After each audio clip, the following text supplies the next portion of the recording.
Olá amigos Wargamers, bem-vindos a mais um vídeo aqui na Curious Box. Hoje temos o regresso de uma rubrica que muita gente já me vinha pedindo para regressar e eu, por falta de tempo, e não foi por falta de mais nada, foi mesmo só por falta de tempo, não consegui fazê-la regressar mais cedo. Mas hoje regresso com ela e em português. Estamos a falar das nossas entrevistas com criadores, não apenas criadores, mas ilustradores, publicadores, editores de jogos de tabuleiro, pessoal relacionado com a indústria, que nos vem partilhar algumas das suas experiências aqui no canal. É a primeira entrevista que eu vou fazer em português. Nem todas as entrevistas que eu vou apresentar nas próximas semanas vão ser em português. Aliás, a próxima já é em inglês. Portanto, vão ficando atentos. Espero que percebam. Eles não vão ter legendas, mas espero que fiquem aí atentos porque o sumo que vai sair daqui é muito, muito bom. Hoje temos, portanto, o Pedro Pereira da nossa Eggy Games. O Pedro, Eggy Games, aliás, que já lançou uma série de jogos muito interessantes, como o Rasp, o Zura, o Botanist, dos quais vamos falar aqui um bocadinho, e tem aí uma série de projetos já a sair. Olá Pedro, bem-vindo aqui à Curious Box. Olá Pedro também. A primeira coisa que eu te vou perguntar, para quem não conhece Eggy Games, e uma vez que também não estás sediado cá atualmente, o que é que nos podes dizer sobre a Eggy Games? Ora, antes de mais nada agradeço o convite e a apresentação que fizeste aí da Eggy Games. A Eggy Games é uma empresa novinha também ainda e foi fundada em 2018. Teve a sua primeira presença no mercado em Essen de 2018 também, foi em outubro, com os jogos Rasp e Zura, que já mencionaste. E depois, no ano seguinte, nós publicámos o Botanist. Nós decidimos não publicar nada, embora tínhamos já alguma coisa planeada para este ano. Mas pronto, estamos agora a aguardar que passe esta situação, a ver como é que as coisas vão correr, até porque não sabemos como é que estão os eventos, mesmo alguns já foram cancelados, claro, mas estamos a meio do ano, mas a UK Games Expo, por exemplo, não vai acontecer. Essen, neste momento, continua programado, mas é pouco provável que vá acontecer também, portanto não estamos a contar com isso. Por isso preferimos não fazer nada. Portanto, estamos num ano de pura criatividade e concentrar esforços em novos projetos para serem lançados para lá. Mas agora que falas disso, é interessante teres abordado o assunto da criatividade. Tens recebido na Eggy Games mais propostas, mais protótipos e tens, tu próprio, que eu sei que tu também és criador, tens tido mais ideias para jogos agora? Sim. Ora bem, em relação à primeira pergunta que fizeste, nós vamos sempre recebendo algumas coisas. Eu penso que no caso da Eggy Games não são muitas, pelo menos comparado com a experiência que eu tinha com a editora anterior em que eu trabalhei. Mas isso é normal também porque não é muito conhecida a Eggy Games ainda tem muito para mostrar em termos de capacidade de manter a sua presença no mercado, não é? Ainda tem muito que trabalhar. Portanto, vamos recebendo algumas, sim, mas não em grande volume. E muitas vezes até sou eu que me lembro, por exemplo, de alguém com quem eu tivesse falado, que achei ter uma ideia interessante, envio agora um e-mail e digo, olha, comecei a minha própria editora, se estiveres interessado vamos... o que é que aconteceu àquele protótipo que mostraste há 5 anos atrás e vou falando também assim, a ver se descubro alguma coisa interessante. Em relação a mim, eu não consideraria ainda um criador, porque a minha experiência é mais na parte do desenvolvimento de jogos, portanto, muito no meu trabalho anterior passava por pegar em jogos que nos eram apresentados na empresa e depois trabalhar nesses jogos para os levar àquilo que nós consideraríamos um bom jogo com potencial comercial. Agora, com esta situação, nós estamos todos em casa, não é? Por causa da pandemia. Acho que fomos todos afligidos um pouco pela crua realidade do aborrecimento do nosso cotidiano quando temos demasiado tempo. E nós costumávamos sempre usar com isso que às vezes é que é preciso nós nos aborrecemos com a vida para começarmos a sermos criativos, não é? Então foi um bocadinho isso que comecei a fazer também. Eu sempre tive algumas ideias e mais em termos temáticos, alguns temas que eu gostaria de apresentar nos jogos. E então agora finalmente que, mesmo em termos da empresa, não é, com menos trabalho efetivamente em termos de preparar novos produtos, tenho um bocadinho mais tempo para me concentrar também nas minhas próprias ideias e ver se consigo, pela primeira vez, criar alguma coisa minha. Eu conheci-te em 2018, no Hum. final de 2018, creio, foi na AugustaCon. Exatamente, foi isso. Mas curiosamente havia um jogo teu que já, e eu comentei contigo na altura, que já me tinha chamado a atenção, porque quando estive para ir, quando fui a Essen, antes de ir a Essen em 2018, estive a fazer a lista dos jogos que potencialmente poderia estar interessado em comprar, e um deles era este jovem aqui, que curiosamente era o primeiro que eu tinha na lista. Eu ainda tenho essa lista aqui guardada a algures, e era o primeiro que eu tinha na lista, se calhar porque a Eggy Games vinha em primeiro lugar, por ser o A, mas lembro-me porque a arte do jogo atraiu-me muito, é o tipo de arte, eu já tive a oportunidade de falar contigo, é o tipo de arte que me chama muito, que me prende muito a um jogo, e o tema também. E na altura eu andei completamente perdido lá, porque eu não sabia no que me ia meter quando cheguei a Essen, e acabei por não conseguir falar contigo lá. Aliás, nem sabia que eras português, nem sabia que a editora era portuguesa. No entanto, tive a oportunidade depois de jogar o jogo na AugustaCon contigo. Passámos lá uns momentos muito porreiros a jogar isto vezes sem conta, tanto que eu comprei o jogo imediatamente e percebi logo que era um jogo que ia ter uma saída bastante aceitável, porque é um jogo que realmente diverte muito, que é aquilo que eu entendo que deve ser o princípio essencial de um jogo, a diversão. Ou pelo menos o princípio primeiro. Não quer dizer que não tenha outros objetivos. E tinhas também na altura o Rasp, que também joguei, que também gostei bastante. Dois joguinhos de caixa pequena, aliás, tu tens dois aí atrás de ti. E depois, de repente, passas para o Botanist, que é um jogo de caixa grande. Explica-me como é que foi essa transição, a decisão. E Bem, eu acho. depois como é que foi o processo, todo esse processo de fazeres o Botanist e a recepção, etc, etc. Bem, antes de mais, obrigado por todas as palavras amigas que disseste aí pelo Usura e o Asp. E o Usura realmente É tem... o patrocínio a falar, é o patrocínio. não, mas eu acho que o ASP menos, e na altura até quando decidi publicar o ASP, até foi mais especificamente para o mercado alemão, porque eles gostam muito de jogos de vasas, tem o Skat, que é um jogo tradicional, que é quase como a sueca a 3, mas mais complexo em termos de fazer apostas, etc. E eles gostam muito. E o Wizard, que foi publicado pelo Amigo, penso que foi em 80 e qualquer coisa, portanto já está aí há muito tempo. Sim. Continua a ser uma referência. Aliás, muito curioso, agora foi há uns dias atrás, foi uma semana atrás, alguém publicou uma review do ASP num fórum alemão. Foi uma review impecável, mas continuo a dizer, para quem gostar do Wizard, vai gostar também disto. Portanto, realmente, pronto, eu sabia disso, não é? E então o ASP foi quase especificamente para o mercado alemão. O Zura já foi com um projeto diferente, o criador é um amigo meu e nós continuamos a falar hoje ainda sobre outros projetos.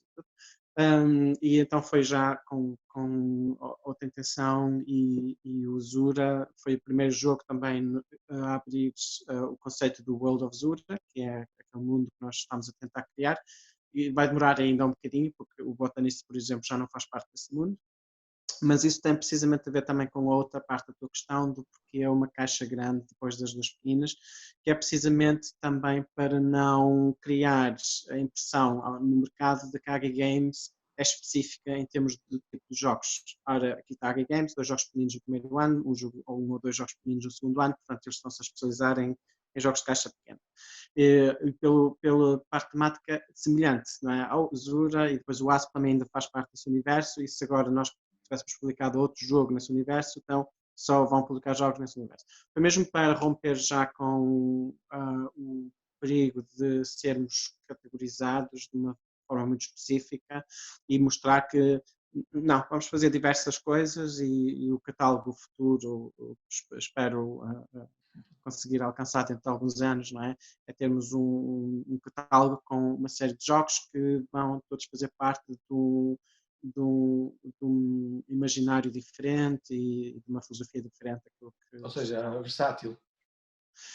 Sim, porque para mim o mais importante é mesmo haver a possibilidade de descobrir e explorar ideias diferentes. E até já vamos falar um bocadinho nisso quando falar de um projeto que estamos a trabalhar neste momento. E, é mesmo essa possibilidade. E então eu acho que não deve haver muitas restrições se nós quisermos ter essa liberdade de exploração. Mas ao mesmo tempo também é importante termos uma linguagem uniforme que as pessoas consigam identificar, olhar para a capa e ver aquilo parece ser da Aggie Games, qualquer coisa assim. Portanto, é um desafio interessante, mas ao mesmo tempo gosto dessa liberdade, claro, para poder explorar essas vertentes diferentes. Que é interessante também porque há pouco tempo publiquei uma Geek List no Board Game Geek, que são os 25 títulos, os meus top 25 títulos da minha coleção, jogos da minha coleção. A falar da importância do título do jogo, o que é que significa, como é que está interligado com o tema do jogo e a mecânica do jogo, etc. E alguém disse que era interessante ler uma lista assim porque mostra diferentes aspectos do que é criar um jogo de tabuleiro. E é um pouco isso que eu gostaria de conseguir fazer com a Aggie Games. Como é que. Ora, eu sei que o Botanist, quando saiu, ele teve um impacto considerável, Hum, mesmo a nível internacional, pode-se dizer isso à vontade. E eu já não falo sequer só no mercado alemão, eu sei que tu tens alguma vontade nesse mercado. hum, hum. Mas a nível internacional eu vi várias reviews publicadas por vários canais diferentes e aliás em Essen 2019, quando me cruzei contigo, foi impossível falar contigo lá durante mais de 2 minutos. Não, é verdade, porque tu não tinhas um minuto livre, que é sinal que o jogo estava realmente a ser. Aliás, eu estive durante algum tempo a observar, às vezes quando esperava por ti também, e era realmente impressionante ver a adesão das pessoas ao jogo, não só as Hum. pessoas a jogar, mas as pessoas a comprar, que Yeah, afinal é. é o que conta, não é? Hum. Um, Esperavas esse impacto todo do Botanist? Ele tem um tema, deixa-me só pegar nisto, ele tem um tema bastante universal e um tema Hum. bastante atual, não é? Tudo que é relacionado com a natureza, questões da natureza, atualmente tem um impacto brutal. Eu sei que são questões que também são muito queridas à própria editora, não é? À Eggy Games. Hum. Achas que foi muito por aí, por causa do tema? Um, eu acho que em parte, talvez não tivesse sido o impacto mais forte causado pelo tema, mas eu penso que o tema tivesse tido alguma coisa a ver. Eu não sei se te lembras esse ano, portanto foi o ano passado, um dos temas recorrentes, eu lembro-me, pelo menos uns 4 ou 5 jogos foram publicados nesse ano com o tema das abelhas. Portanto, com a invasão das vespas asiáticas, isso tudo, as abelhas em período de extinção, não é? Uhum. Isso tudo, portanto, houve uma preocupação muito grande em falar sobre esse tema. E este tema aqui da jardinagem, as flores, isso tudo, não está muito distante, portanto, penso que houvesse talvez alguma ligação aí. E nós tínhamos algumas pessoas a vir e dizer: a minha esposa adora jardinagem, vou comprar este jogo, nem sequer preciso de experimentar, é? Coisas assim. Portanto, há um bocadinho de tudo, mas eu penso que a parte de questão gráfica, as ilustrações, foi aí onde nós fizemos o maior esforço em termos de conseguir o conceito ideal para representar aquilo que nós gostaríamos que as pessoas percebessem do jogo. Estava na capa e eu penso que a capa teve um excelente impacto. Portanto, nós já antes, pelo menos um mês antes de Essen, portanto, foi imediatamente a seguir ao Board Game Geek lançar a lista dos lançamentos de Essen. Começámos logo a receber e-mails de lojistas da Philibert na França, de lojistas na Alemanha, Japão, Itália, etc., a pedir que lhes reservasse uma, duas, três caixas para as lojas deles. Que foi excelente, claro. E depois é como disseste, portanto, mesmo lá em Essen aquilo foi realmente foi fisicamente esgotante porque não parávamos quietos e estávamos sempre a mostrar o jogo com gente. E depois há aqueles casos que são realmente interessantes que tínhamos um grupo de 3 coreanos que estavam a jogar o jogo, estavam muito silenciosos e é um bocadinho responder à tua pergunta. Em termos do impacto visual, nós já sabíamos antes da feira que as pessoas viriam ter connosco, porque tivemos imenso feedback, tivemos imensas pessoas a dar-nos os parabéns pelo que conseguimos, mas depois temos que pôr o jogo à prova também, não é? As pessoas vão ter que jogar e vão ter que gostar do jogo. E aí, pronto, foi também uma excelente experiência. Então tivemos esse caso, por exemplo, dos coreanos super sérios, a calcular todas as jogadas que estavam a fazer e não diziam nada. Eu tive que esperar até eles terminarem a partida. Então 2 deles compraram o jogo. O que é importante, nós percebemos que são pessoas que vêm muito longe e têm uma bagagem muito limitada. E o jogo é extremamente pesado, são 2,3 quilos. Portanto, leva logo uma catrafada do peso que já é permitido. Portanto, feedback desse é excelente, claro. E, claro, sim, estamos muito contentes. Em essa entendemos mais ou menos metade do estoque que tínhamos produzido.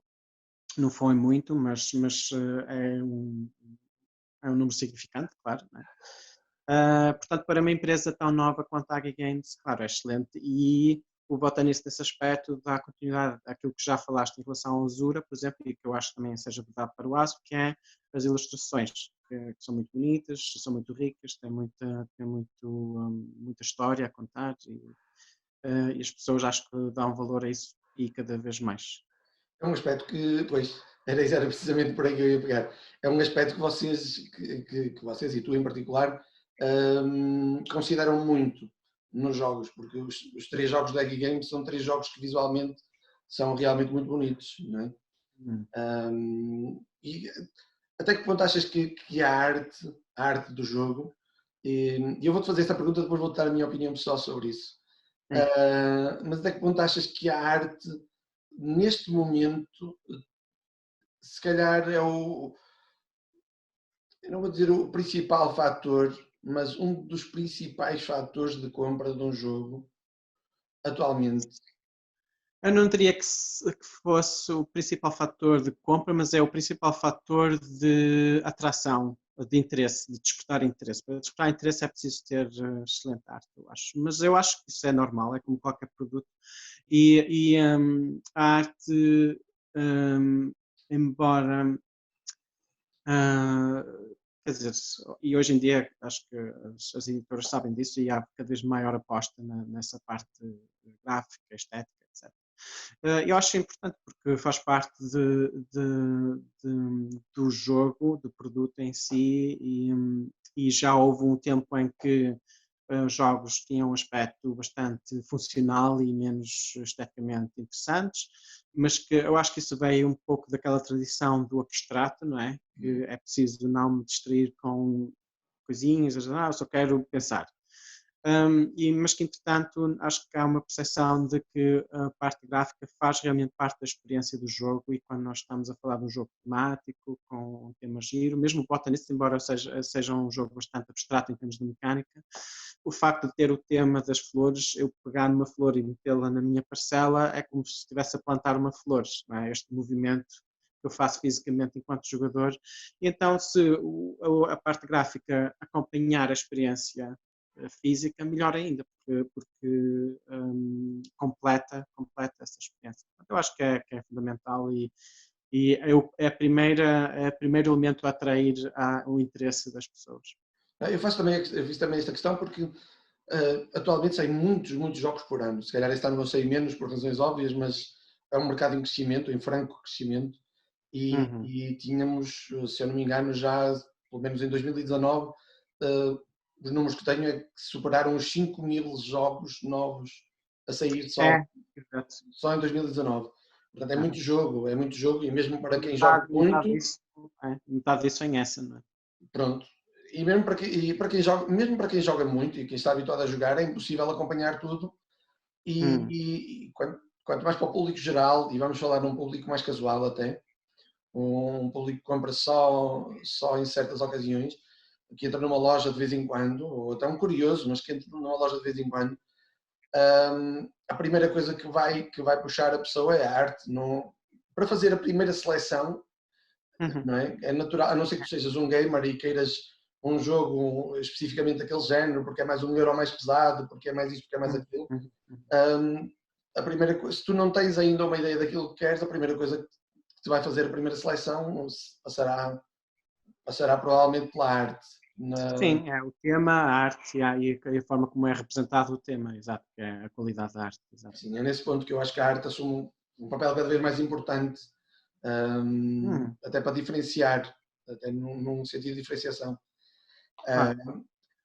Vocês têm três jogos bem-sucedidos, e o que aumenta é bastante a responsabilidade aqui da editora, não é? E em relação a próximos projetos. Sentes esse peso? No sentido em que vocês lançaram como tu disseste, o Rasp, que é um jogo que foi até mais direcionado para o mercado alemão e que, portanto, assumo que deve ter tido uma receptividade bastante grande, bastante maior até por parte desse mercado. Depois lançam o Zura, que é um jogo que tem uma aceitação muito grande, e o Botanist igual. As pessoas começam imediatamente a fixar o nome da editora, não é? Não é uma editora que lançou 3 jogos que passaram ao lado de toda a gente e de repente, quando sair o próximo, as pessoas vão pensar que é o primeiro. Não, para muita gente já vai ser mais um jogo da RG Games. Já aqui alguma responsabilidade, porque até para sobreviver, para superar superar expectativas que já possam indo ser, Ok. indo ser criadas. Sim, não percebo, quer dizer, assim, mas não sei, eu por acaso não sinto assim muita pressão em relação a isso. Para já, eu penso que a HG Games é ainda um projeto pessoal de muito amor e acima de tudo. E para mim, eu vejo, por exemplo, em relação ao Zura, por exemplo, embora eu não seja o criador do jogo, eu fui o criador do universo e da história. Portanto, eu vejo, para mim, a HG Games é uma oportunidade para eu dar um pouco asas à minha criatividade, sobretudo nesse aspecto. Eu gosto muito de criar conceitos interessantes e que eu espero que as pessoas se identifiquem e consigam extrair algum interesse e prazer em explorar. Portanto, é muito mais isso que eu procuro fazer com a HG Games e realmente, por exemplo, neste momento, estamos um bocadinho mais de tempo para pensar nestes nossos projetos pessoais e eu passo muito mais tempo a pensar em como é que eu quero este jogo, qual é que vai ser a história,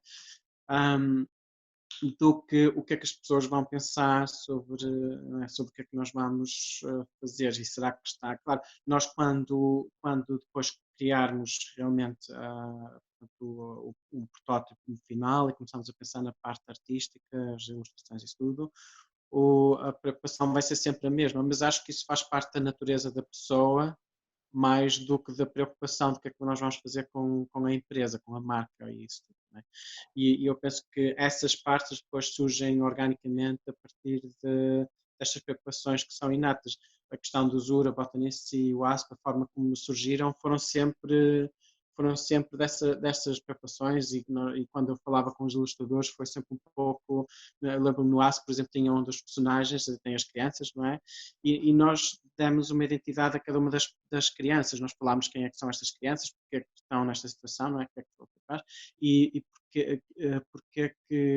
qual é a motivação desta criança, e nós íamos buscar outros personagens que conhecíamos, por exemplo, a criança que é mais nova, no ASP tem uma inspiração muito grande no Calvin, do Calvin and Hobbes, que é assim muito traquina, e eu lembro-me que tinha um livro que chama-se A Tesouro Aqui, e então ele só estava a escavar no jardim um buraco e tirava de lá umas rochas e umas minhocas, coisas nós não tinham valor nenhum, mas para uma criança está a explorar um universo completamente diferente. Então essa criança foi exatamente igual, não encontrou nada daquilo que era suposto encontrar. Estava completamente contente e orgulhoso por ter encontrado umas borboletas e umas minhocas. Portanto, todas as crianças têm aí, e é isso, eu penso que é isso que me dá prazer e que também depois os ilustradores acho que têm prazer em trabalhar comigo, é precisamente nós explorarmos esses conceitos. Acho que é isso que faz a Aggie Games. E desde que essa paixão e esse prazer continuem a explorar esses conceitos, continua a haver uma forma de perceber que, sim, estou a ver porque é que este jogo é um jogo Aggie Games e não um jogo da editora.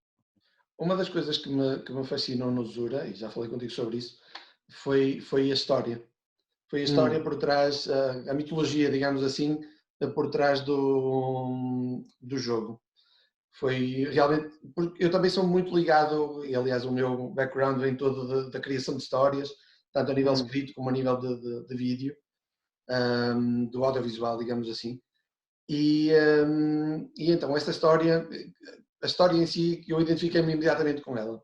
Primeiro porque identifiquei-me com o aspecto visual e depois a história batia no aspecto visual da caixa. E depois o jogo é lindíssimo, como já vimos.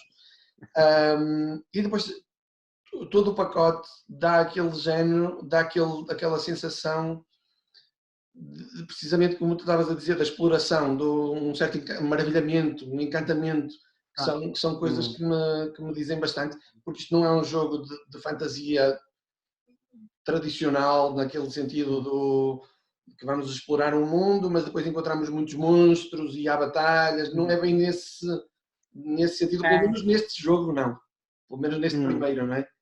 Pois, nesse aspecto, por acaso, eu tenho dois aspectos que eu acho muito interessante no Zura, que foi a capa, já tinhas mencionado, que eu ia mostrando a amigos meus, outras editoras também, olha, o que é que vocês acham? Feedback, e um dos feedbacks mais recorrentes foi, olha, porque é que as crianças estão de costas para o consumidor? E tu vais a ver em todas as capas em que tem a personagens, as personagens são todas viradas de frente, que é para tu veres. E então foi aí que eu tomei a decisão, ok, estamos a fazer a coisa certa porque obviamente ninguém está a fazer assim. Não é? E eu percebo a preocupação, mas ao mesmo tempo, como era o primeiro jogo naquele universo, essas crianças estão a entrar, estão-nos a guiar para dentro desse universo e nós temos aí uma pequena amostra das montanhas e as florestas.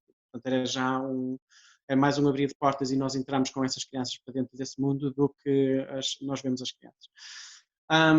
E depois, mesmo em relação às cartas, tem isso tudo, percebes? Tu falaste, armas e combates, e foi precisamente o que quis evitar com o Zura, porque esse ano foi um ano brutal em termos de... Eu lembro-me perfeitamente de ver os filmes Marvel e Star Wars também já estava por aí, tudo. Eu achei que o cinema estava extremamente sobrecarregado com filmes de ação. Já estava um bocadinho farto, então eu decidi, ok, os temas que eu vou abordar vai ser tudo sem armas, sem conflito.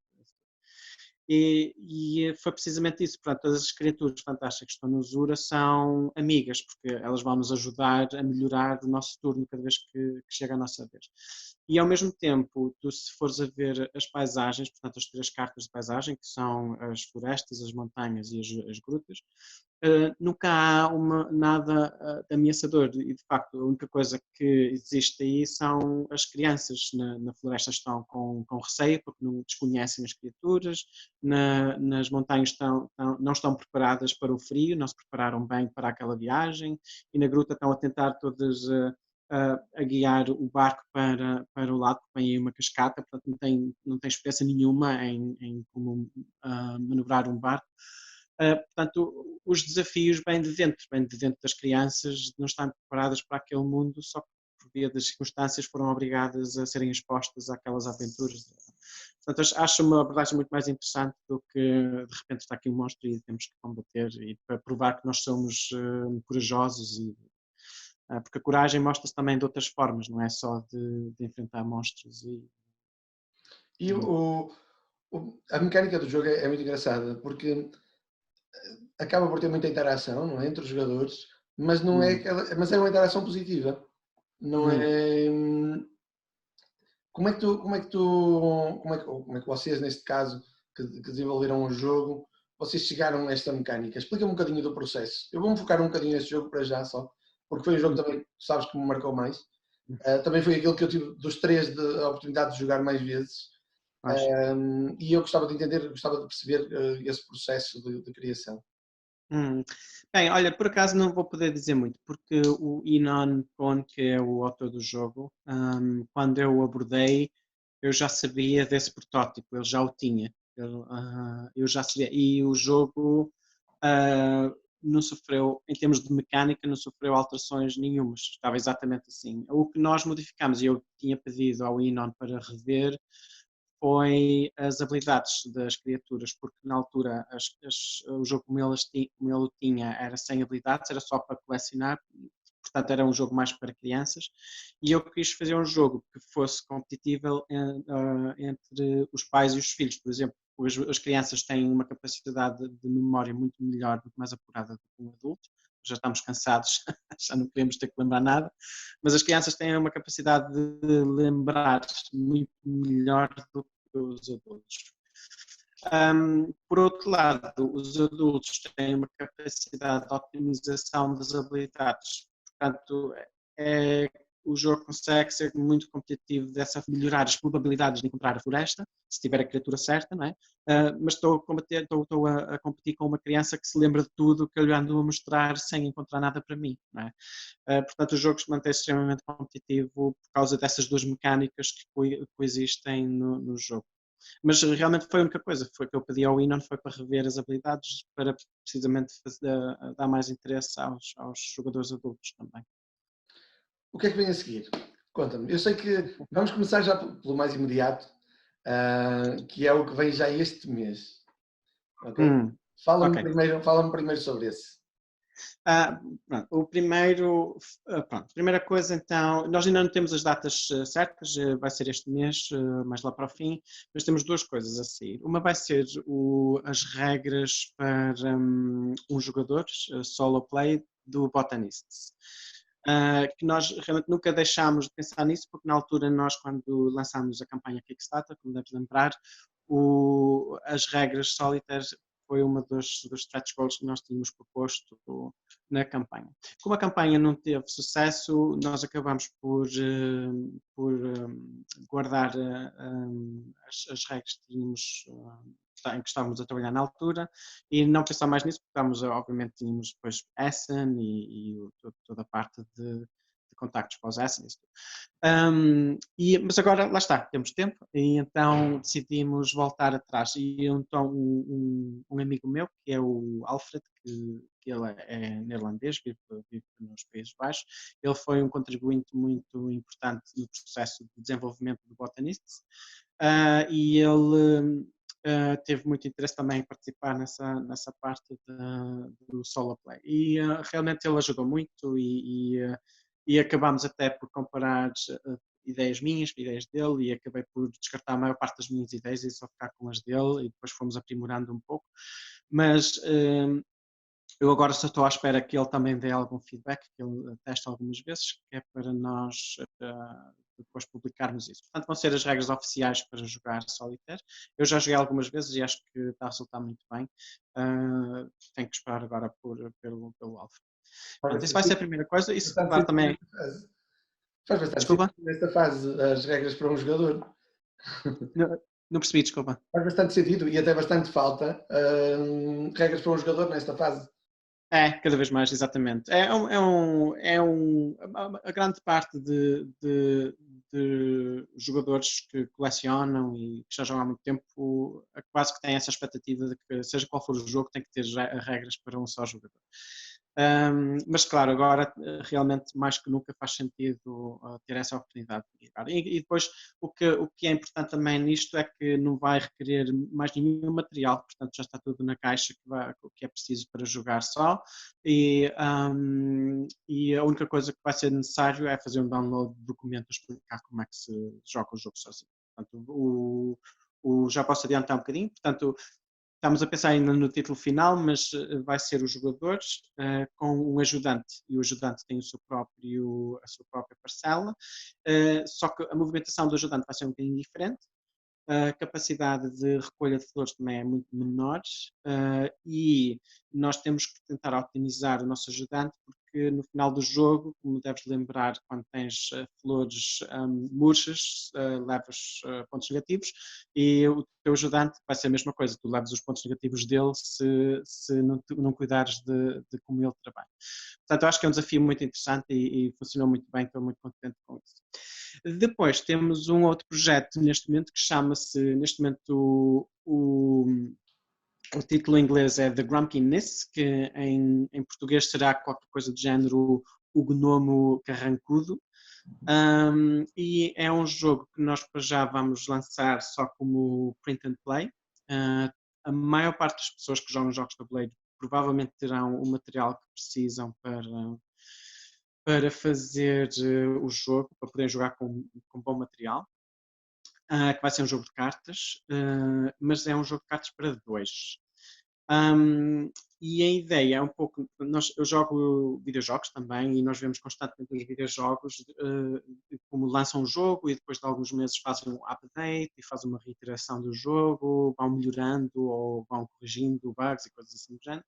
Eu pensei que seria uma oportunidade interessante para testar algo do género, que é vamos publicar este jogo, vai ser gratuito, as pessoas podem fazer download e fazer isso em casa, um pouco à semelhança do que vocês fizeram também com o Paper Roll and Play, não é? E parabéns por isso também. Obrigado. Portanto, à semelhança disso, e há outras editoras, claro, a Asmodee faz imensas coisas neste momento também. Portanto, o jogo vai ser disponibilizado para download gratuito, as pessoas podem testar e depois nós vamos ouvir o feedback e incluir algumas das coisas que as pessoas vão dizendo para depois decidir se vale a pena publicar efetivamente uma versão física ou não.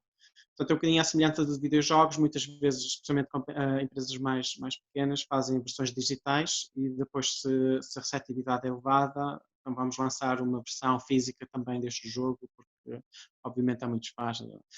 E, portanto, ainda há algumas ideias que eu gostaria de incluir no jogo, mas que não são absolutamente necessárias e por causa de questões de balanço do jogo, de equilíbrio, ainda vamos testar, mas o jogo já pode ser jogado nesta iteração.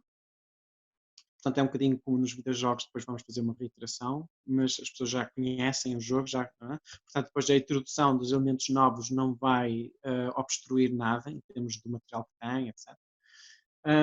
E depois vamos ouvir o que é que as pessoas vão dizer.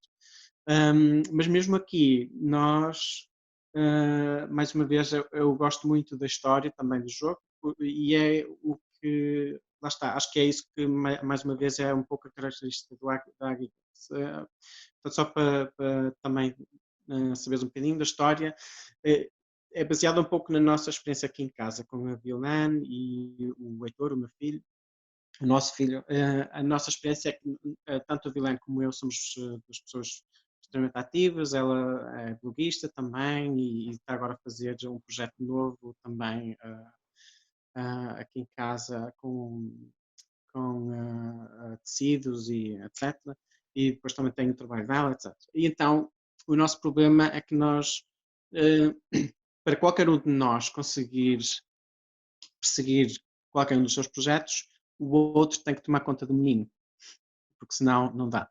O que significa que nós realmente não temos assim muito tempo juntos e temos que realmente forçar-nos a reservar 1 ou 2 horas em família os três.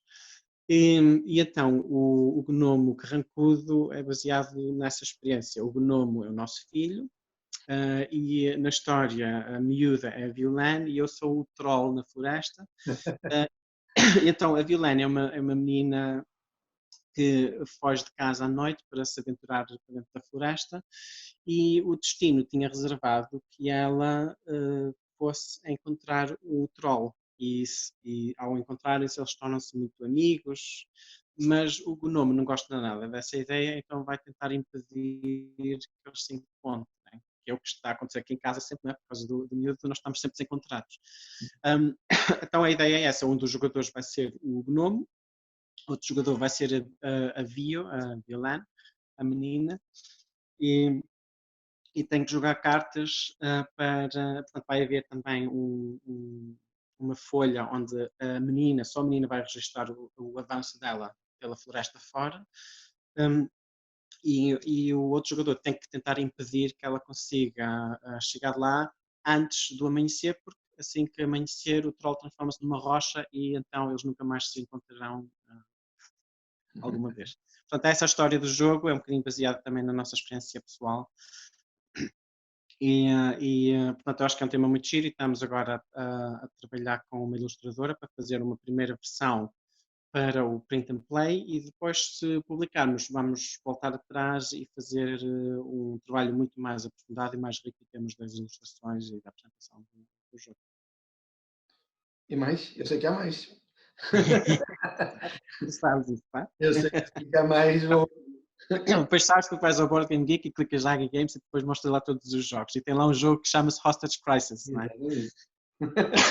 Descobriste sozinho.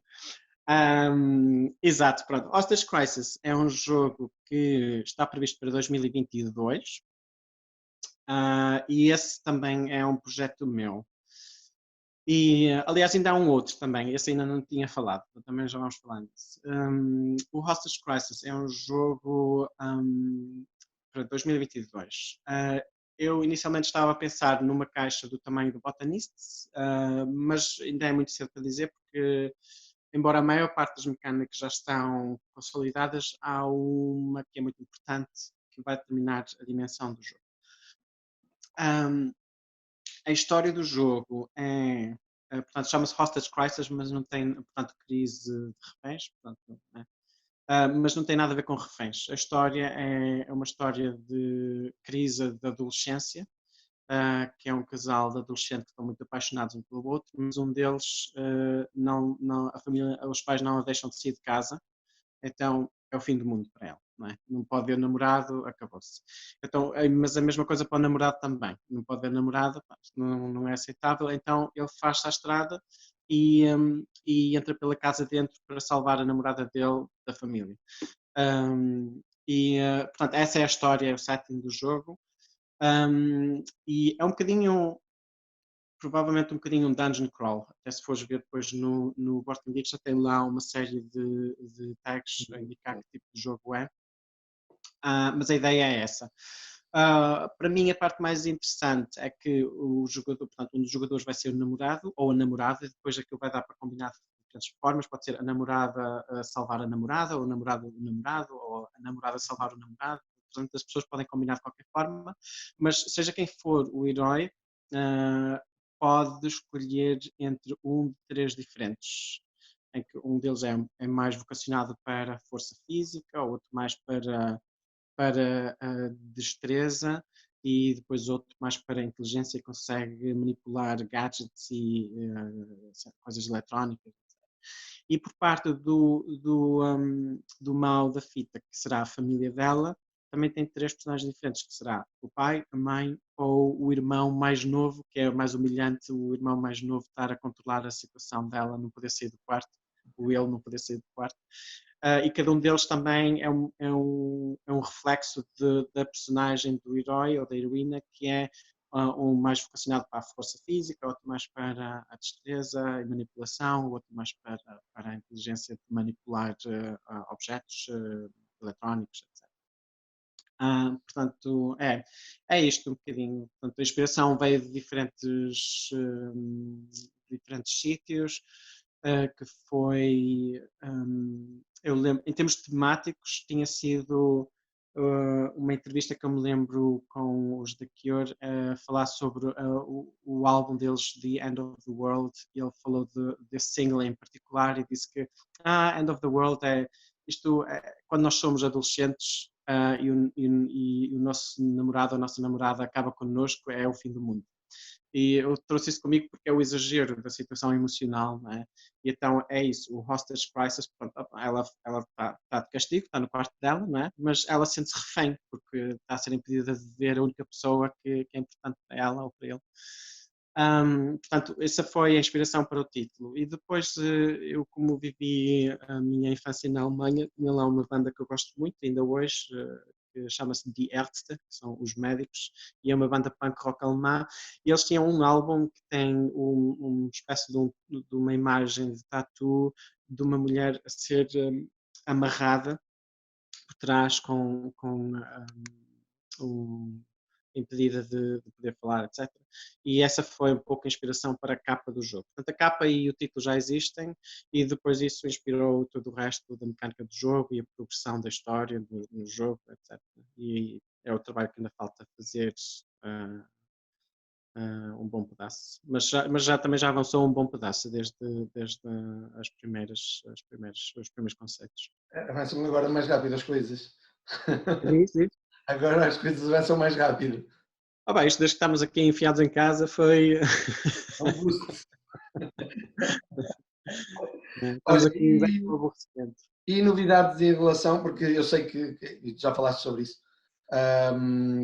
eu sei que o universo Zura é para continuar, não é? Começado pelo primeiro jogo, mas é para continuar. E novidades sobre esse universo? Pois realmente nós já temos o Zura 2 programado também, mas também interrompemos por causa da situação agora, não é?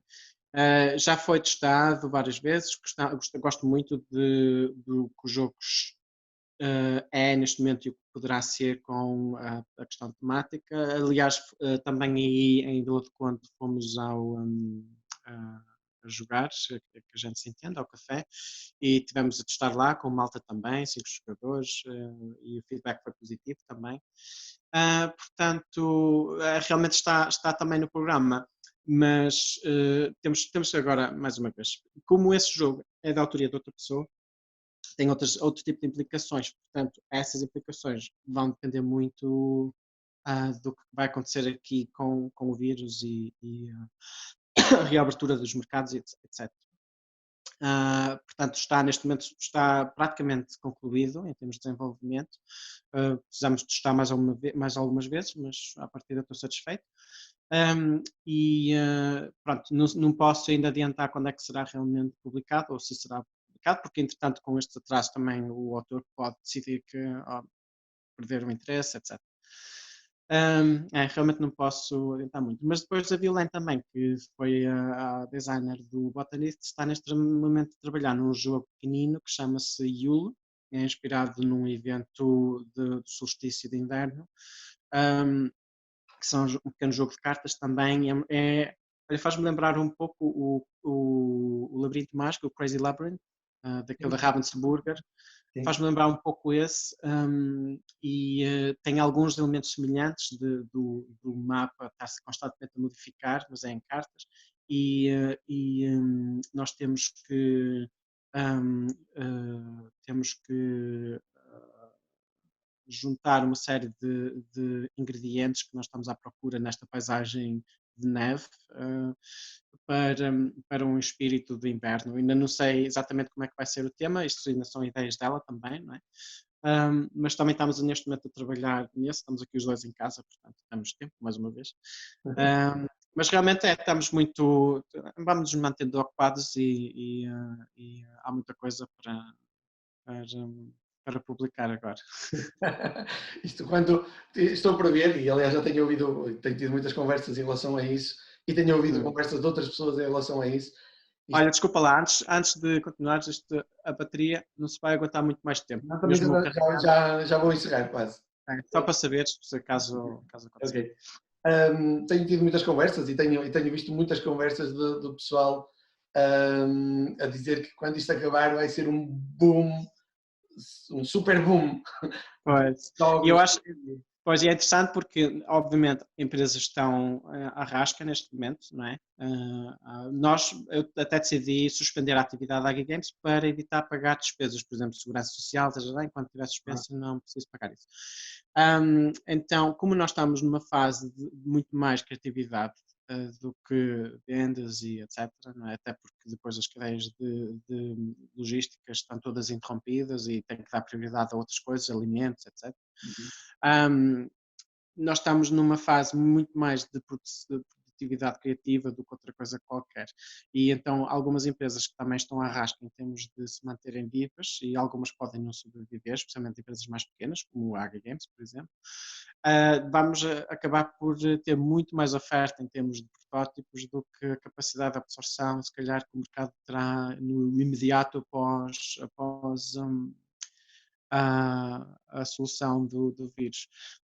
Vamos ver, mas realmente, e vai ser um problema também, claro, porque muitos editores se calhar estão a puxar projetos internos também, portanto muitos dos criativos, dos autores vão se calhar sentir alguma resistência para verem os seus jogos publicados. Vai ser interessante ver como é que isso vai acontecer, mas... Sim, nota-se já, curiosamente, alguma recuperação ao nível do Kickstarter, que sofreu, obviamente, um baque logo no início, não é? Foi. Muitos projetos a ser retirados e a ser cancelados, e, no entanto, recuperou rápido, houve um aumento exponencial, muitos projetos a serem lançados, por exemplo, este mês. Eu achei interessante, porque eu até achei que o Kickstarter fosse uma excelente plataforma para conseguir sobreviver a esta situação, porque é uma forma de vender diretamente ao público, não é? Porque as lojas, obviamente, estão todas fechadas, etc. Portanto, eu até pensei que fosse a melhor, mas há pouco tempo também li que tiveram de despedir 40% do pessoal e que o volume de negócios desceu drasticamente.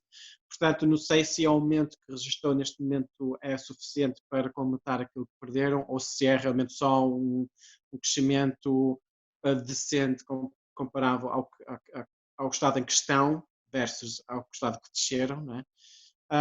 Não sei exatamente quais são os números, mas sim, é bom ver. Quer dizer, nós tivemos como é que chama? Winterhaven, do criador do. Que é o novo recordista em termos de fundos angariados. Não é? Está saudável em termos de fome para mais, e se calhar agora mais que nunca, mas também, por outro lado, é interessante ver muitas pessoas começarem a falar de jogos mais antigos, que estavam nas prateleiras durante muito tempo, já não pegavam há 10 anos, e agora estão aborrecidas, mais uma vez, e então, olha, vamos jogar este jogo que já nos jogamos há 10 anos. E estão a começar a falar, olha, reencontrei uma nova paixão e adoro jogar este jogo que já não jogava há tanto tempo. Portanto, mesmo reencontrar. Portanto, mesmo por parte do consumidor, vai ser interessante também ver como é que ele se vai portar depois disto, ver se vão pensar, foi uma boa experiência jogar todos estes jogos outra vez, se calhar não preciso comprar muitos para já, ou sim, tenho fome para mais, porque voltei a jogar todos estes e quero mais. Vamos ver, é tudo muito, eu acho, não sei se é verdade ou não, mas parece-me tudo muito incógnito no momento. Sim, também parece que sim. Muito obrigado por teres estado cá na Curious Box outra vez. Eu que te agradeço. Muita sorte para o que aí vem, muita criatividade. Fico aqui à espera já da expansão do modo solo do Botany e do resto dos projetos que tens aí para lançar. Ok. E vamos vendo por aí. Tá bom? Sempre. Ok. Grande abraço. Vai, outro para ti também, Pedro. E foi o Pedro Pereira da Eggy Games aqui na Curious Box. Muito obrigado por terem estado aí. Já sabem, se querem acompanhar as nossas entrevistas, e vão ser cada vez mais, e além dos vídeos da minha coleção e por aí fora, é só subscrever o canal, aqui embaixo no botãozinho vermelho, ativar o sininho para receber as notificações habituais. E pronto, de resto, divirtam-se muito, joguem muito aí em casa se tiverem tempo, e se não tiverem, arranjem um tempinho para jogar, porque faz sempre bem.